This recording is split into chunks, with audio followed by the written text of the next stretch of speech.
제8계명 자족의 삶이라는 제목으로 하나님의 말씀 증거하겠습니다. 그러면 10계명을 준비하면서 느끼는 바가 큽니다. 단지 10계명 그걸로 끝이 아니고 이게 우리 크리스찬들에게 있어서 참 어떻게 살아야 될지를 명확히 보여주는 우리의 사상이요, 또 우리의 실천, 강령이라고 하는 것을 우리가 알게 되는데, 사실 간음하지 말라라고 하는 말씀도 그런 것처럼 이 도둑질 하지 말라라고 하는 말씀도 나하고 관련이 없는데, 내가 누구 걸 도둑질 한 적 있어야지 라고 생각이 들 수도 있습니다.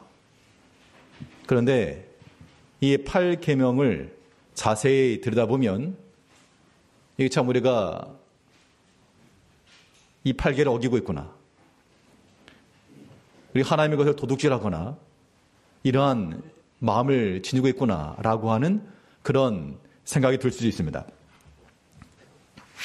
먼저 제 8계명, 자, 문 140문입니다. 자, 물을 테니까 답을 하시면 되겠습니다. 제 8계명은 무엇인가? 답. 제 8계명은 도둑질하지 말지니라이다. 그러면 여기서 우리가 생각할 수 있는 것은 도둑질하지 말라, 여기에는 우리에게 요구되는 계명과 금지된 것이 있습니다. 우리에게 요구되는 것이 141문에 보면 8계명이 요구된 의무가 무엇이냐 그랬는데, 이 8계명이 요구된 의무가 도둑질하지 않는 거요, 그렇게 말할 수가 없죠. 여기서 말하는 의무라고 하는 것은 적극적 의무를 말하는 겁니다. 반대로 도둑질하지 말라 그랬으니까 그 도둑질, 이것은 금지된 명령이죠. 그리고 우리 142문부터 보겠습니다. 밑에 중간에 142문이죠. 예, 문을 물을 테니까 답을 하시되 굵은 표시를 좀 생각하시면서 읽으시면 되겠습니다. 문 142, 제8계명에 금지된 죄는 무엇인가? 답.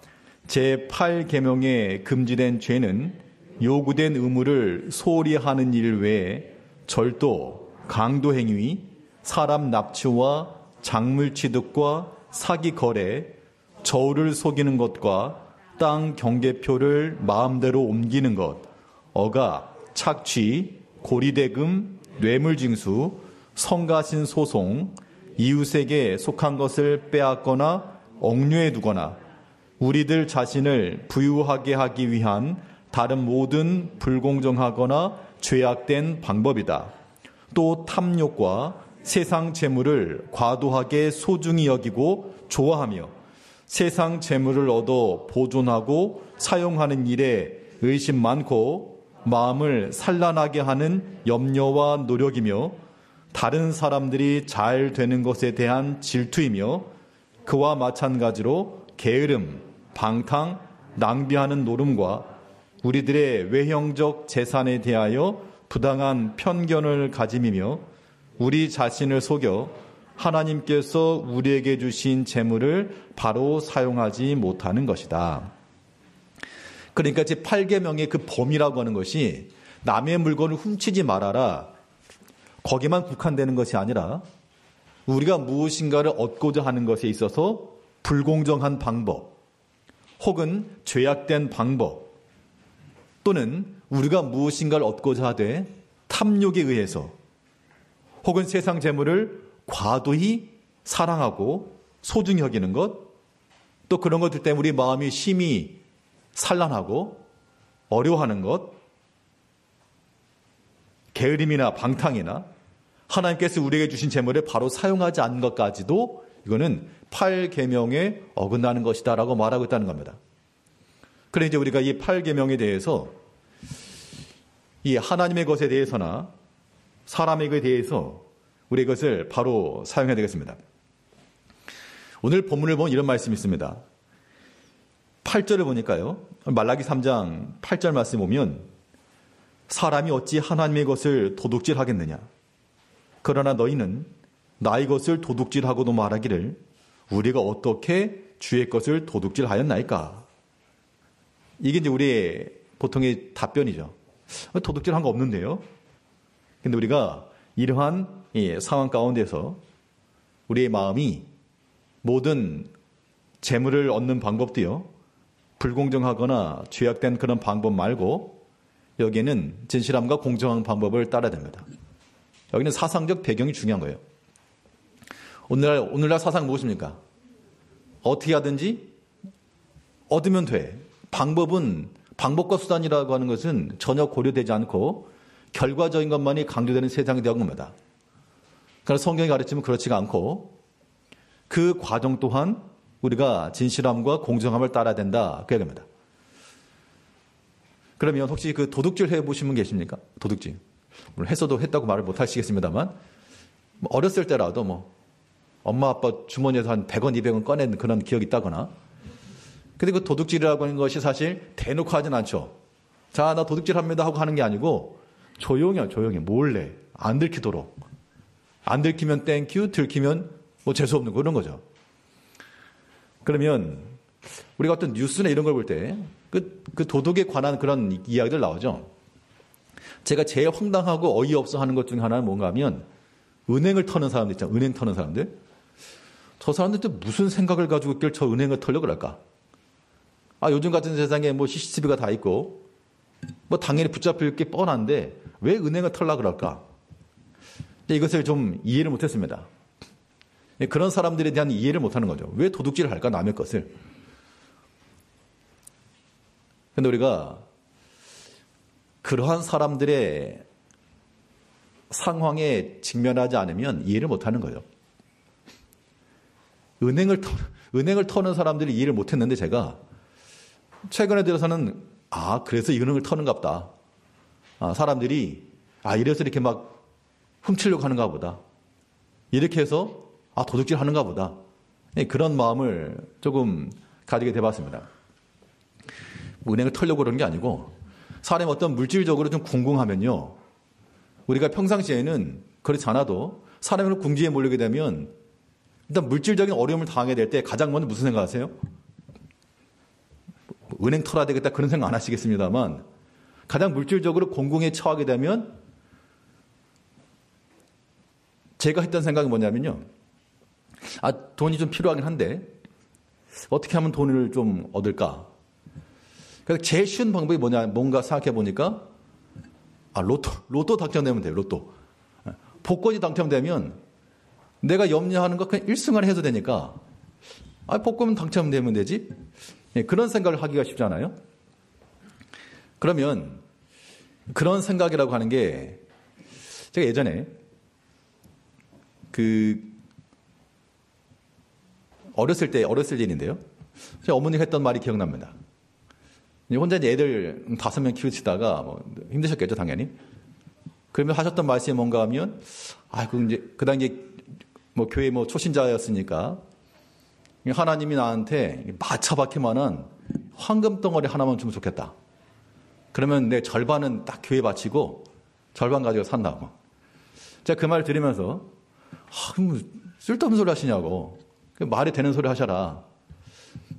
그러고 말았는데, 좀 저런 생각을 다 할까? 그랬는데, 제가 이제 근자에 들어서 그 심정을 제가 이해를 합니다.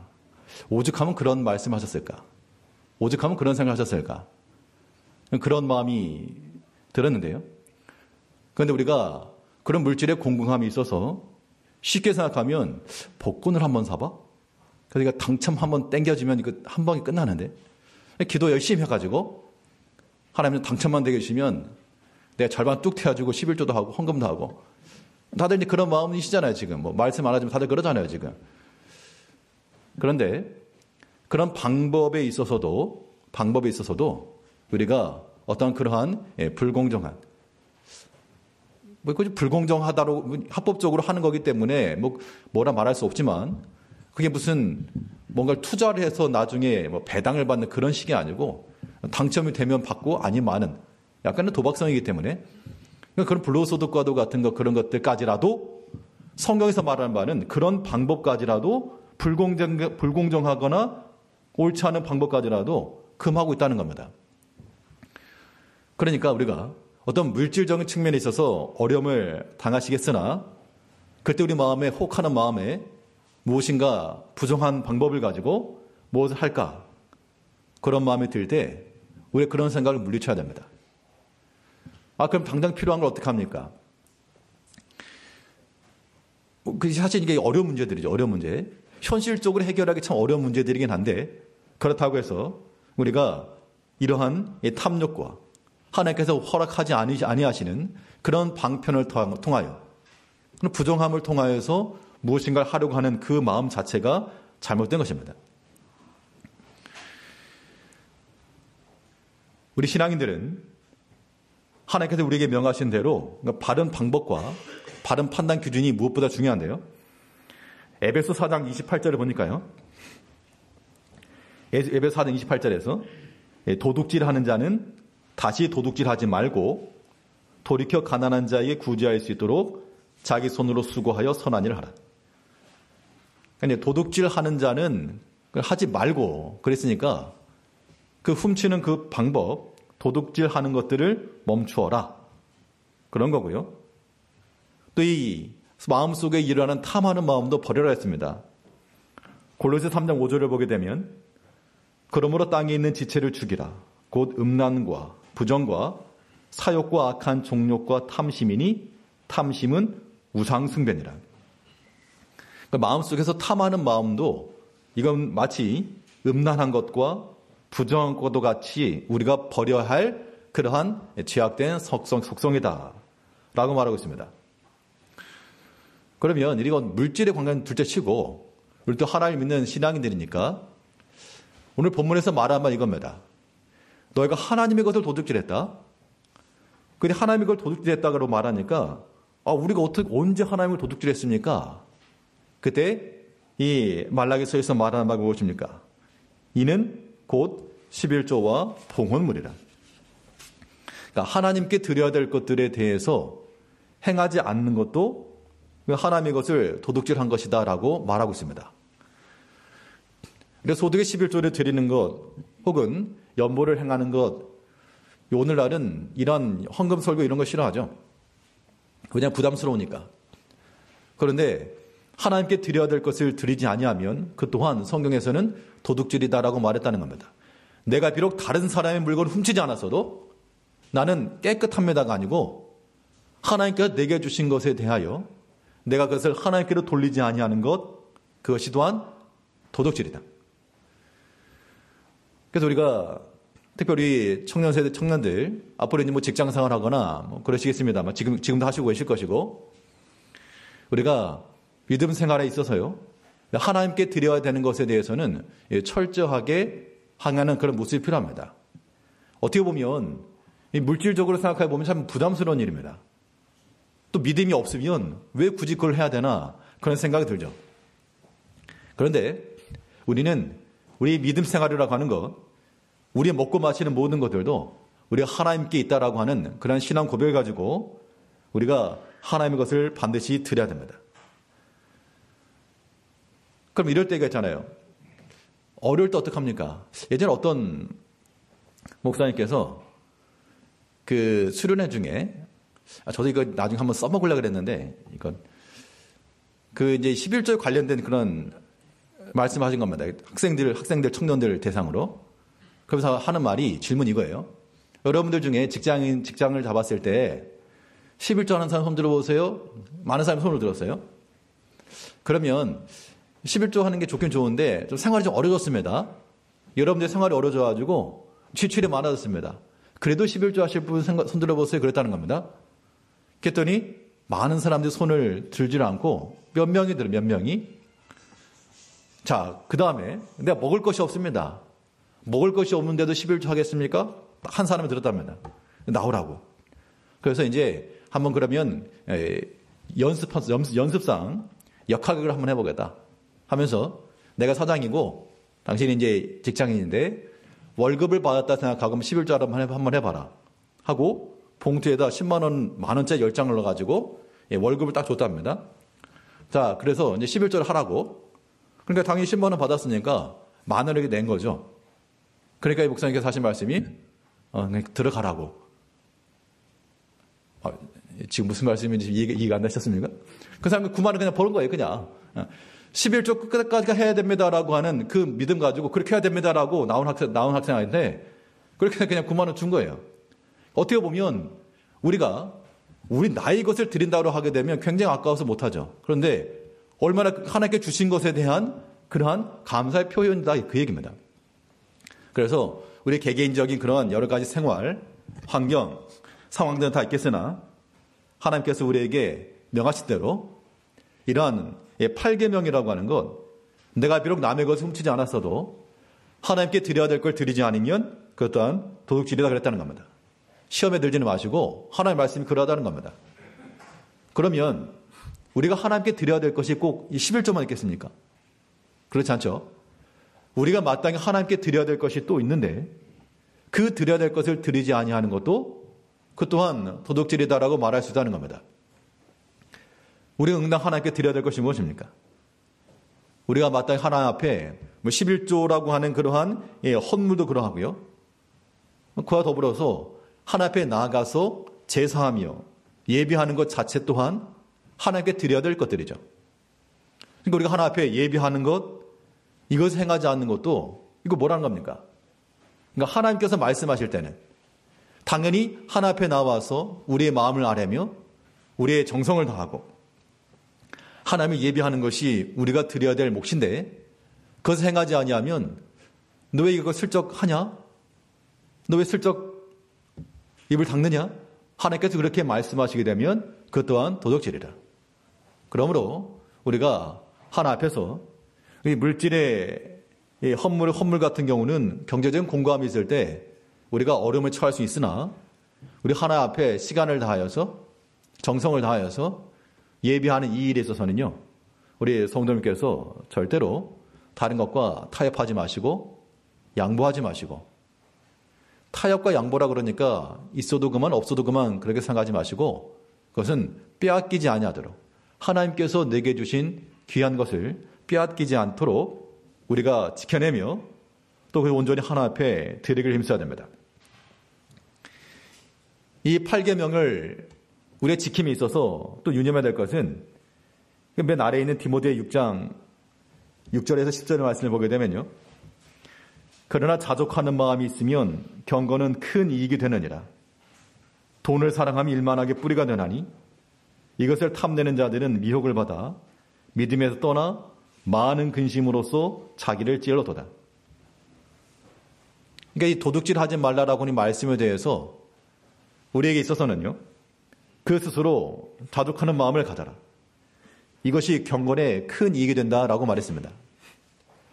우리가 마음 상태를 좀 낮추면요, 그릇을 좀 작게 하면 적은 것으로도 우리가 하나 앞에서 자족할 수가 있는 겁니다.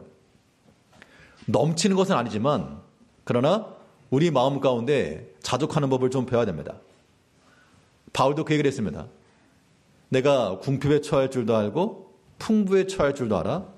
모든 일에 배고픔과 배부름과 일처에 자족하는 법을 배워놓으라. 그러니까 하나님께서 우리에게 넉넉함을 주셨을 때는 그것을 가지고 하나 앞에 감사하며 살 것이요. 또 만약 우리가 궁핍함에 처했을지라도 자족하기를 배우라 그랬으니까.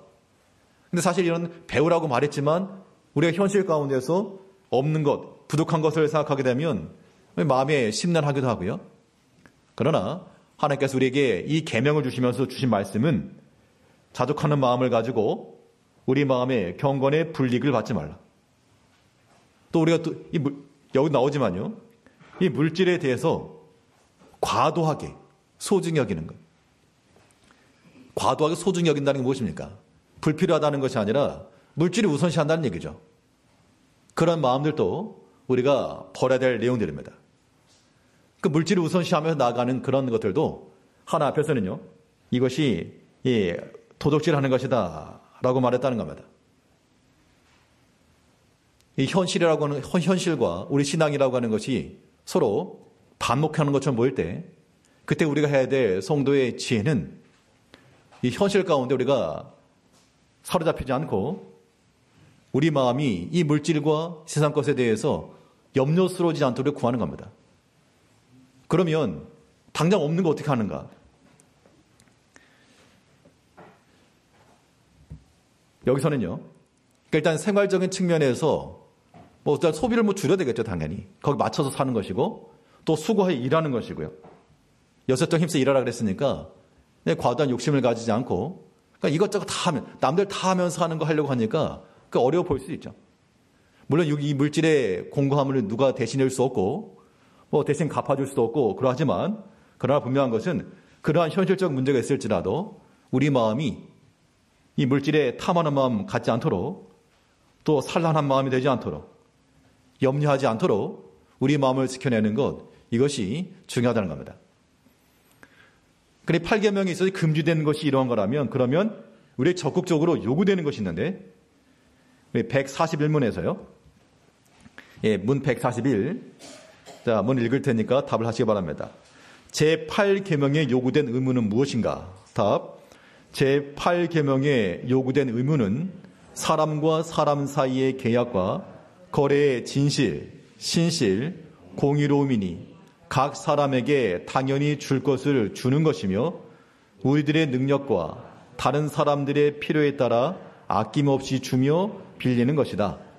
이 세상 물건에 대한 우리의 판단, 의지, 애정의 절제며 우리의 생명 유지에 필요하고 편리하며 우리의 상태에 맞는 것들을 획득하여 보존하며 사용하고 처리하려는 주의 깊은 배려와 연구이다. 불필요한 소송과 보증 서는 일이나 기타 그와 같은 일을 피하고 우리들 자신의 것과 마찬가지로 다른 사람들의 부와 외형적 재산을 구하여 보존하고 증진하기 위해 공정하고 합법적인 모든 수단과 방법으로 노력합니다. 그러니까 8계명에서 요구되고 있는 적극적 의무라고 하는 것은 남의 것을 훔치는 나에게로 가져오는 것이 아니고 주는 것에 있다 그 얘기입니다. 진실함과 공의로움을 따라 주는 것이고 마땅히 주어야 될 걸 주는 것이고 또 공정하고 합법적인 방법과 수단을 써라. 그러니까 우리가 가져야 되는 그래서 여기서 말하는 그래서 사상적 중요성이 여기 있다는 겁니다. 어찌됐든 간에 내가 얻기만 하면 된다. 그게 아니라 그런 방법과 수단까지라도 중요하다. 사실 이런 것을 적용하려고 그러면요. 정말 이게 너무 많아요. 너무 많아. 그러면 우리가 믿는 사람 어떻게 삽니까? 예전에 어떤 분이 이런 말을 해요. 길을 걸어가는데 땅바닥에 돈이 떨어졌습니다. 한 10,000원짜리 하나 떨어졌습니다. 그럼 어떻게 하죠, 그거를? 하나님께서 내가 오늘 커피값을 주셨구나 하고 홀라당 커피를 마셔야죠.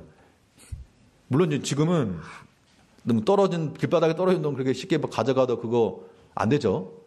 당연히 법적으로도 안 되는 것이고 그렇게 부당하게 생기는 것에 대해서 하나님이 내게 주셨다라고 그렇게 잘못 적용을 하면서 하는 것도 옳지 않다. 그 왜 옳지 않은가? 이것을 내가 길바닥에서 뭘 주웠다. 땡큐 이런 의미가 아니고 그것을 잃어버렸을 사람의 마음을 생각해 봐라. 그렇게 이해하는 겁니다. 우리가 우리 눈앞에 있는 단편적인 것, 지극히 현실적인 것 때문에 더 큰 것을 놓치고는 있지 않는지 우리 자신을 생각해 봐야 됩니다. 그럼 이러한 이 탐하는 마음 혹은 이 도덕질하는 이런 마음이라고 하는 것이 왜 들어오는가? 결과적으로 우리 마음속에 하나님 사상이 온전하지 못하기 때문에 들어온다는 겁니다. 그래서 레위기에서 어떤 말씀이 있는가 하면요. 예, 레위기 6장 2절. 레위기 6장 2절을 보니까 누구든지 여호와께 신실하지 못하여 범죄하되 곧 이웃이 맡긴 물건이나 전당문을 속이거나 도둑질하거나 착취하고도 사실을 부인하거나 여호와께 신실하지 못한 자들이 범죄한다는 겁니다. 그러면 모든 이 물질도 마찬가지지만요. 이것들 다 우리 하나님께서 우리에게 주신 것이죠. 맡긴 겁니다. 그러면 많이 있는 자나 적게 있는 자나 하나님께서 내게 맡기신 것인 줄 알고 맡겼으면 누구 거? 하나님께서 내게 맡겼으니까 내게 아니고 맡겼어도 하나님 거라는 겁니다. 그런 마음을 가지면 많이 받아야 좋은 것만도 아니고요. 뭐 적게 받았다고 해서 서운할 것도 없는 겁니다. 예전에 어렸을 때 일인데 동생이 있는데 그 이제 어떤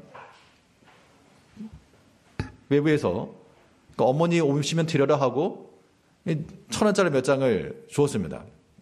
어머니 오시면 드려라 하고 그 동생이 받았는데 나중에 어머니 오셨으니까 안 주는 겁니다. 뭐 안 주냐고 그랬더니 나 줬다고 내가 받았다고.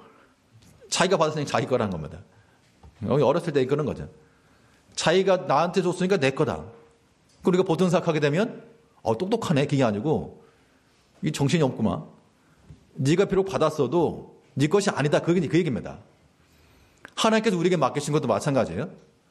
하나님께서 우리에게 많은 걸 주셨건 적은 걸 주셨건 우리에게 맡기셨으면 우리가 받았으면 그 또한 하나님이고 그런 마음을 갖는 것이 우리 신앙인들의 그런 기본 바탕이 되어야 됩니다. 그럼 그렇다고 해서 그러면 뭐 그냥 아무것도 하지 마. 게으름 피워. 그런 의미는 아니죠. 하나님께서 우리에게 주신 것을 가지고 그 형편과 처지에 따라 우리가 사는 겁니다. 또 우리가 이 관계성 속에서요. 사람들과의 관계성 속에서 우리가 또 비교할 것도 없는 겁니다. 8계명에서 말하는 것은 다른 사람의 그러한 외형적 재산에 대해서 부당하게 생각하지 말고 또 그것을 불효하지도 말고 하나님께서 내게 맡기신 것, 내게 허락하신 것을 그 안에서 우리가 살아가야 됩니다. 그렇지 않으면 우리 마음에 영적인 평안이 없어요. 우리 마음속에 부족한 것과 없는 것만 자꾸 묵상하게 되면 사람이 참 피폐해집니다. 그래가지고 우리가 영적 생활 불가하죠. 물론 우리 현실의 문제라고 하는 것이 힘들지라도 하나님께서 우리에게 더하신 것, 우리에게 베푸신 것, 그걸 찾아내는 것이 복된 겁니다. 근데 또 신기하게도 찾아보면 또 있어요. 또 우리가 외적으로 물질적인 그런 곰핍함이 있어도요. 지금까지 지내오면서 어려움의 때가 없었죠. 항상 어려움의 때는 있었지만 지금 와 돌이켜보면 다 지나온 겁니다. 알게 모르게. 또 하나님께서 때를 따라서 전혀 예상치 않았던 방법으로 도우기도 하시고요. 혹은 뭐 일을 얻기도 하시고 하나님께 사랑하는 자녀들을 먹이시고 입히신다라고 하는 그 말씀을 철저히 의지하시고 우리의 모든 방법적인 측면에 있어서 하나님께 신실하지 못한 마음을 가지고 나가게 되면 세상적인 방법으로 취하게 된다는 겁니다. 잠언 29장 24절에서는요. 도둑과 짝하는 자는 누구를 미워하는 자라? 자기 영혼을 미워하는 자라. 도둑과 짝하는 자는 자기 영혼을 미워하는 자라. 그러니까 자기에 있는 것을 족한 줄로 알지 못하고 하나님께 감사하지 않으니까 그 영혼에 평안이 없다는 겁니다. 이제 우리 모든 성도님들이 우리가 하나님 앞에서 우리의 어려움과 곤란함이 있을 때 그러면 하나님 앞에 나가서 부르짖으십시오. 기도한다고 뭐가 생기는가? 그거예요. 기도한다고 뭐 되냐? 그렇게니까 안 되는 거예요. 그러니까. 최소한 그렇게 말하는 사람들은 하나님께서 응답하시는 걸 경험을 못했다는 겁니다. 기도하면 됩니까? 라는 질문에 예, 기도하면 하나님의 뜻이면 가능합니다. 그런 자들이 기도하는 거죠. 우리 모든 생활 가운데서 때로 우리는 전혀 이건 정말 답이 없다 라는 그런 때라도 하나님께서는 충분히 가능하시고 모든 범위에서도 모든 게 가능하시고 방법에서도 가능하시다는 겁니다. 그러니까 우리 믿음의 성도 하나님께 이 계명을 우리에게 더하셨을 때는 두려워하지 말고 염려하지 말고 내가 여러 가지 부족함이 있을지라도 도둑질해서 내 것을 채우려 하지 말고 하나님 앞에 기다려라. 하나님 앞에 엎드려라. 비록 어려움의 때와 곤란할 때는 있을지라도 하나님 믿는 그 신실함의 믿음을 버리지 말라. 이것이 우리에게 주시는 교훈인 겁니다. 바울은 말하기를 내가 풍부에 처할 줄도 알고 궁핍에 처할 줄도 알아. 일체의 비결을 배웠다 그랬습니다. 여전히 모든 성도님께서 여러 가지 개별적인 또 가정적인 형편 상황을 들어보게 되면 어려움의 일들이 다들 있으시고 힘든 일도 분명히 있으나 그러나 우리가 하나 앞에 사는 백성들임을 다시 한번 기억을 하시고요. 또 하나 앞에 구하고 우리 물질로 사는 것이 아니라 하나님 은총으로 사는 거니까 더 갑절에 하나님의 은혜를 구하고 그렇게 해서 하나 앞에서 받는 그 은총으로 살아가야 되겠습니다. 오늘 8계명에서는 도둑질 하지 마라. 난 남의 것도 안 훔쳤습니다. 단지 그렇게만 하지 마시고 하나님의 것을 도둑질하고도 너희는 말하기를 우리가 언제 도둑질했습니까? 우리 하나 앞에 마땅히 드려야 돼. 우리의 마음과 우리의 정성과 우리의 모든 시간과 우리 모든 예배를 온전히 드리며 또 이 8계도 그 많은 것 부정하고 불공정한 모든 세상 염려와 또 하나님께 주신 것을 바로 사용하지 못하는 이 모든 것들을 다 버리고 우리 크리스찬으로서 성도에게 주신 이 계명을 온전히 잘 지키며 살아야 될 줄 압니다. 기도하겠습니다.